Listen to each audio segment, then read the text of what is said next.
Hello everyone, welcome to my channel. आज का जो मेरा वीडियो है उसमें हम बात करेंगे कि जो बेबीज़ होते हैं जब उनका टीथ नया नया आता है, फर्स्ट टूथ इरप्ट होता है, जब नए नए टीथ बेबी टीथ आना शुरू होते हैं तो हम उनको कैसे उनका जो ओरल हाइजीन है यानी कि उनके जो माउथ का मुंह का जो सफाई है वो कैसे रख सकते हैं, और साथ में उनके दांतों का हमें सफाई रखना क्यों ज़रूरी है। बिकॉज़ बहुत लोगों को ऐसा लगता है कि जो मिल्क टीथ होता है उसका केयर करके क्या फ़ायदा है, क्योंकि वो तो गिर जाते हैं, तो उसका क्यों ध्यान रखना ज़रूरी है और कैसे आप उसका ध्यान रख सकते हैं। तो ये सारी बातें हम इस वीडियो में आज करेंगे। तो आइए देखते हैं कि ये जो पूरा ओरल केयर होता है बच्चे का, यानी कि पूरा जो माउथ का जितना भी हम केयर करते हैं, तो वो 3 चीज़ें उसमें बहुत मायने रखती हैं। पहला कि ओरल हाइजीन यानी कि सफाई, माउथ की टीथ की सफाई। उसके बाद दूसरा उनका रेगुलर डेंटल चेकअप, डेंटिस्ट के पास उनका रेगुलर चेकअप होना चाहिए। तीसरा जो होता है वो है बॉटल से उनका जो टूथ डिके होता है वो हमें अवॉइड करना चाहिए। तो सबसे पहले हम बात करते हैं ओरल हाइजीन के ऊपर। अब ये ओरल हाइजीन क्यों इंपॉर्टेंट है, क्योंकि हमें ऐसा लगता है कि बच्चे का तो मिल्क टीथ है और ये अल्टीमेटली तो गिरने वाला है, तो इसका ध्यान क्यों रखना है। सबसे पहली बात कि मिल्क टीथ आपके बच्चे के लिए बहुत ही इंपॉर्टेंट है, क्योंकि वो उसको च्यू करना सिखाता है, वो उसको बोलना सिखाता है, तो वो उनके लिए बहुत ज़्यादा इंपॉर्टेंट है।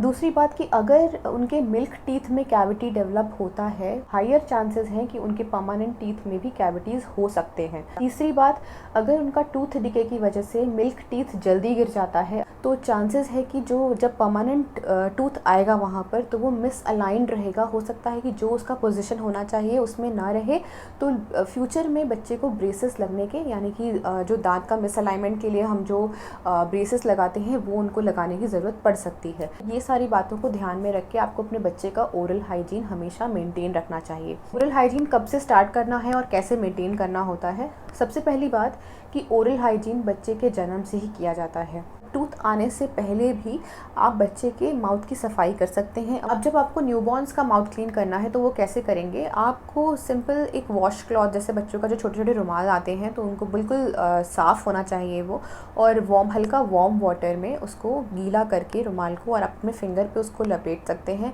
और अपने फिंगर से ही उसका टंग और उसके जो मसूड़े हैं वो क्लीन कर सकते हैं। बहुत देर तक नहीं करना है, जस्ट एक बार, क्योंकि जब बच्चा ब्रेस्ट फीडिंग कर रहा होता है तो उनके टंग पे भी काफ़ी आप देखेंगे कि वाइट डिपॉजिट्स रह जाते हैं, तो आप उसको क्लीन कर सकते हैं अपने हाथ से। और नहीं तो आप सिंपल गॉज पीसेस जो आते हैं आप उसको भी अपने हाथ पे कवर करके गर्म पानी में हल्का गीला करके आप उसका जो माउथ है वो क्लीन कर सकते हैं।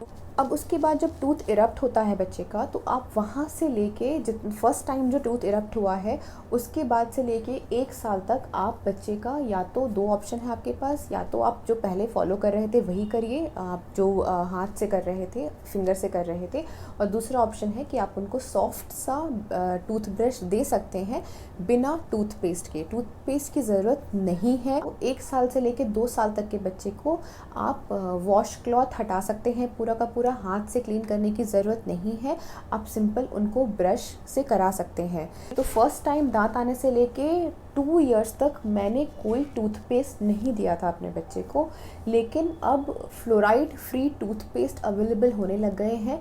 2 साल से कम बच्चे को फ्लोराइड रिकमेंडेड नहीं है टूथपेस्ट में होना, तो इसीलिए फ्लोराइड फ्री टूथपेस्ट उनको दिया जाता है। लेकिन अगर आप 2 साल के बच्चे को बिना टूथपेस्ट के भी ब्रश कराएंगे तो उससे कोई फ़र्क नहीं पड़ने वाला है। अब 2 से 3 साल का जो एज ग्रुप है उसमें बहुत कन्फ्यूजन होता है कि फ्लोराइड वाला टूथपेस्ट यूज़ करें या ना करें।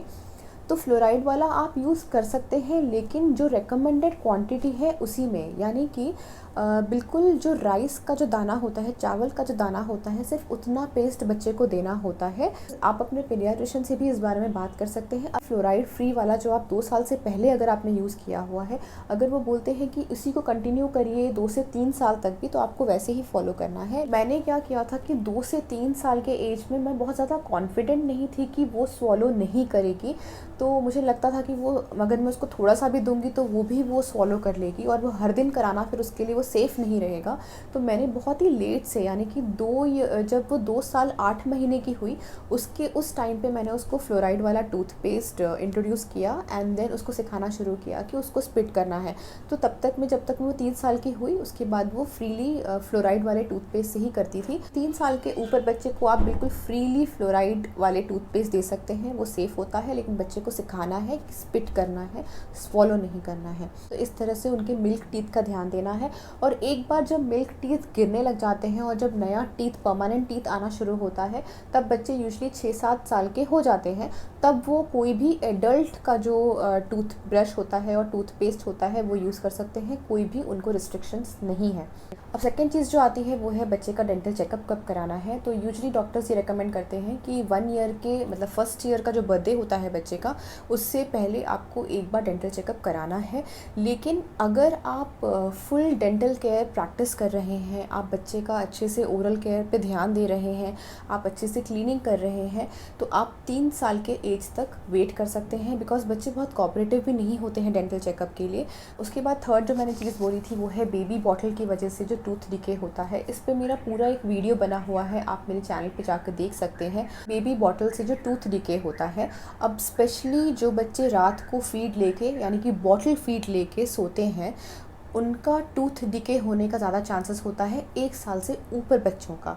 तो क्योंकि उनके दांत ज़्यादा आ गए होते हैं तब तक, तो उनको टूथ डिके होने के चांसेस ज़्यादा होते हैं। इसीलिए रेकमेंड किया जाता है कि आप जितना जल्दी हो सके बच्चे का बॉटल छुड़वा के आप उनको कप इंट्रोड्यूस करा दें। तो बच्चों के ओरल केयर से रिलेटेड ये 3 बातों का आपको खास ध्यान रखना है।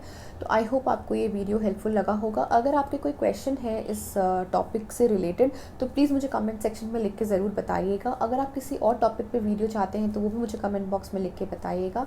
अभी के लिए just stay safe, stay healthy. Thank you.